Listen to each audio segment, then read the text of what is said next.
Toi, quelque chose de grave. Il faut que je vous montre un truc.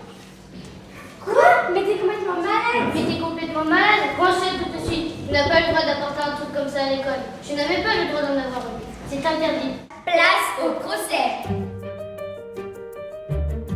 Nous allons ce soir vous présenter le fruit de notre travail engagé depuis le début de l'année autour d'un projet concernant la justice. Son nom officiel est Projet d'enrichissement juridique et décisionnel. Enrichissement juridique, car il nous a permis, à nous, les élèves de la classe, de nous familiariser avec le monde de la justice de notre pays. Des mots nouveaux, juge, procureur, prévenu, mais aussi réquisition, avocat, plaidoirie, égalité des droits, laïcité. Enrichissement décisionnel, car ces connaissances et des trucs tels que la méthode appelée finale, qui nous permet de réfléchir à nos actes et à leurs conséquences. F comme faire la lumière sur ce qui s'est passé. I comme identifier l'acte. L comme nommer les conséquences. Que risque-t-il de se passer si on fait cet acte répréhensible? Répréhensible, c'est à moi qu'on vient d'apprendre, mais ça fait toujours chic de le dire devant des adultes. A comme alternative. L comme laisser tomber. Les évitons quoi? Grâce à la méthode finale que nous a montré Madame Hamel, on sait comment éviter d'être amené dans des coups pas bien. La méthode finale, ça aidera à tout le monde de se défendre contre le harcèlement. Si vous vous faites harceler, en parlez. Parce que si vous en parlez pas, ça va se retourner encore contre vous et tout, et ça va être de pire en pire. Mesdames et messieurs, la cour, on se lève, s'il vous plaît.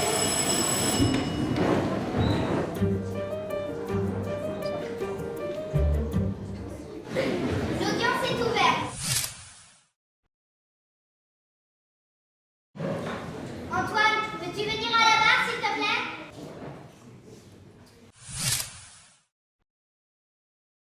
Nous avons été saisis par le procureur de la République qui te reproche d'avoir porté, mais surtout d'avoir utilisé une bombe lacrymogène contre 3 enfants élèves de ton école le 14 novembre 2017 à Avon.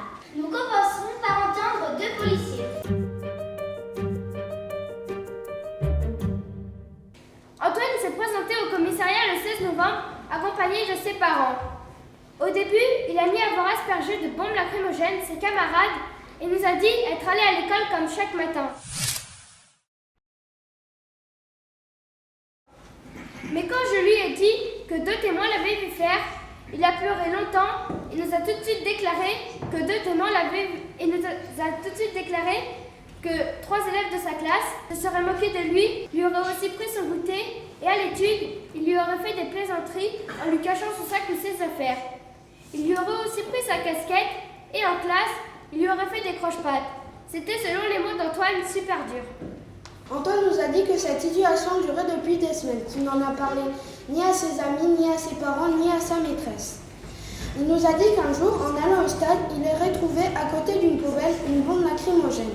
Comme le harcèlement durait toujours, un soir, il aurait testé sa bombe en appuyant dessus et d'après lui, c'est à ce moment-là qu'il aurait décidé de s'en servir. Une sanction, c'est comme si on se fait punir, quoi. Mais en pire. Quand par exemple quelqu'un te dit une chose où tu vas devoir par exemple payer, rester dans un endroit où tu vas être surveillé. C'est comme une punition qu'on prend chez soi mais plus forte. Pour moi, une sanction, c'est pour éviter que la personne elle refasse la même chose plus tard. Nous allons à présent entendre M. Guillès, éducateur à la protection judiciaire de la jeunesse. Antoine est un garçon très gentil, mais qui manque encore de confiance en lui, mais il progresse. Il parle davantage, dit les choses, ce qui est nouveau. Je me suis dit, c'est bizarre de voir le petit pâtissier près du boulanger. Il habite pourtant pas dans le coin. Il marchait vite, et quand je suis arrivé rue du Mousseau, je l'ai vu asperger 3 autres gamins. Je me suis dit qu'il commençait bientôt, cela pour utiliser ce truc. Les 3 gamins se sont mis à gueuler et le petit pâtissier est parti en courant. Après, je suis rentrée chez moi. Nous voici vu des vidéos. Musée du Louvre, Tour Eiffel, Notre-Dame. Timothée dit qu'il est élève de la classe, copain avec Antoine et qu'il est d'accord avec vous. A-t-il bien compris la question?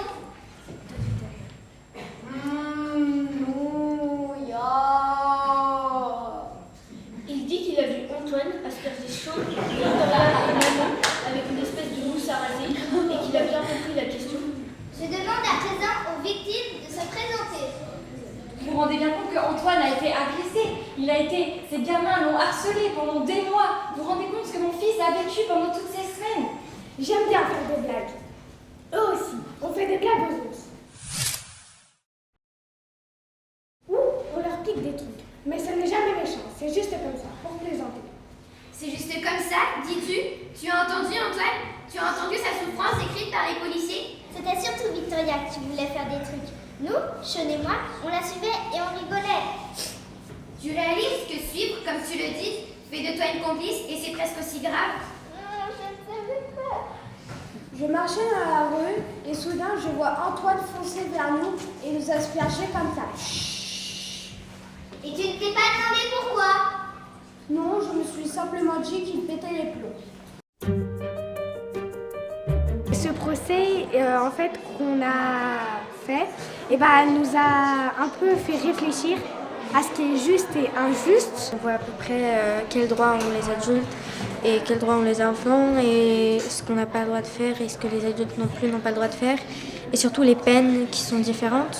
Ceux qui ont moins de 10 ans ou moins de 8 ans, eux, ils n'auront pas une peine. Ça sera les parents qui prendront la peine à leur place. Pour un adulte, on peut l'amener en prison parce qu'il est grand, il a plus de 18 ans, il est majeur, donc il peut aller en prison.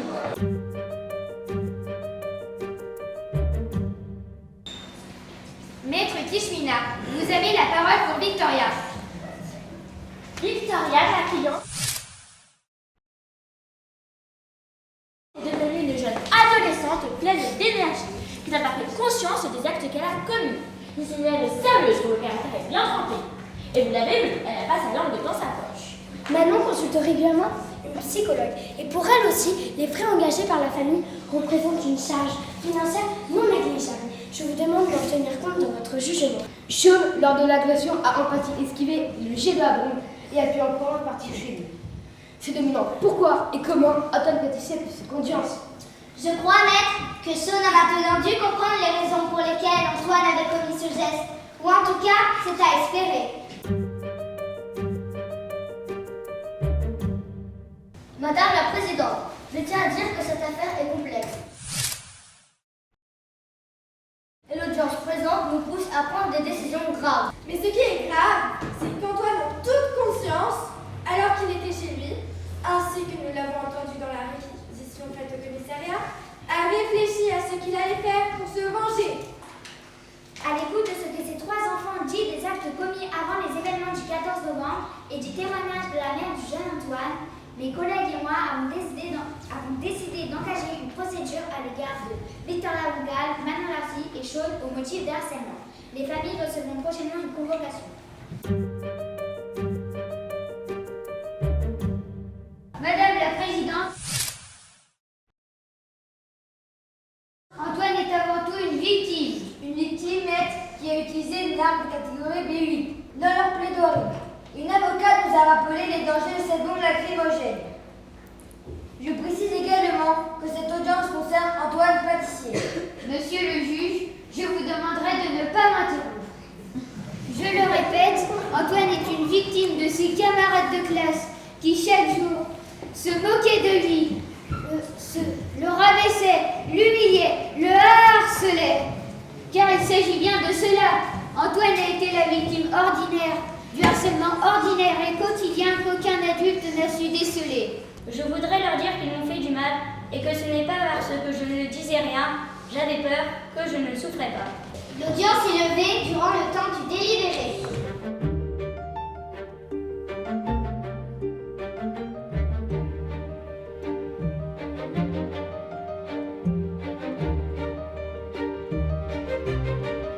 devez d'abord dire, est-ce qu'il est coupable? Est-ce qu'il a bien commis les faits qu'on lui reproche? Est-ce que c'était bien une bombe lacrymogène? Est-ce qu'il l'a bien utilisée? Alors là, vous avez des éléments, hein, vous avez à la fois des témoins, vous avez des victimes, vous avez ce que lui a dit aussi.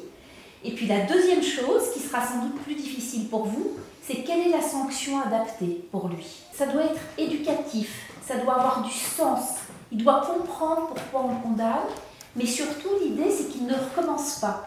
Donc maintenant c'est à vous de discuter tous les trois, est-ce qu'il est coupable ou non? Vous devrez prendre une décision, et ensuite, quelles sanctions vous allez appliquer à Antoine? Je vous propose que pour décider, à chaque fois qu'on proposera une idée, on fera un vote pour voir si cette idée elle est bien, comme il est un nombre impair. Moi je propose déjà 3 lettres d'excuses pour Victoria, Sean et Manon. Et une amende de 2 000 €. Pour les trois. Donc en tout ça fait 3 000 €. Peut-être oui 1 000 € pour Victoria, mais pas 1 000 € pour les deux autres, c'est un peu abusé. Sean, Victoria et Manon, ils ont harcelé Antoine. Donc je vois pas leur donner vraiment 1 000 € à chacun. Mesdames et messieurs, la cour, on se lève s'il vous plaît. Vous pouvez vous asseoir. L'audience reprend. Antoine, peux-tu venir à la barre, s'il te plaît? Nous te déclarons coupable. Nous te condamnons à écrire 3 lettres d'excuses à chacun pour t'excuser d'avoir commis ce geste. Pour Victoria, pour les réparations financières de ses lunettes, tu lui verseras une somme de 1 000 € d'amende. Pour Manon, pour les réparations financières de la psychologue qu'elle consulte maintenant régulièrement, la charge financière sera de 500 €. Et pour que tu comprennes bien, ta sanction sera de, pendant 3 semaines, tu devras nettoyer le stade. As-tu bien compris ce que je viens de te dire? Je te rappelle que tu as le droit de faire appel, c'est-à-dire de contester notre verdict, et dans un délai de 10 jours, l'audience est levée. Mesdames et messieurs, la cour, on se lève s'il vous plaît.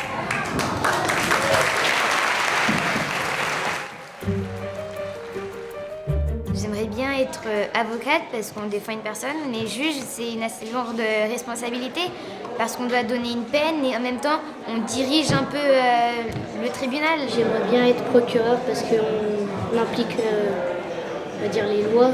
Juge, moi je pensais pas que c'était au tribunal, je savais pas. Procureur, pareil, il y avait plein de noms que je connaissais pas. Greffier, voilà, greffier, plaidoirie, égalité des droits, laïcité, etc. Alors comme ce moment est un moment solennel, ils vont chacun recevoir un diplôme qui a été préparé par Madame la juge du tribunal. Et chacun des enfants va repartir avec un diplôme pour tout le travail qu'ils ont mené cette année.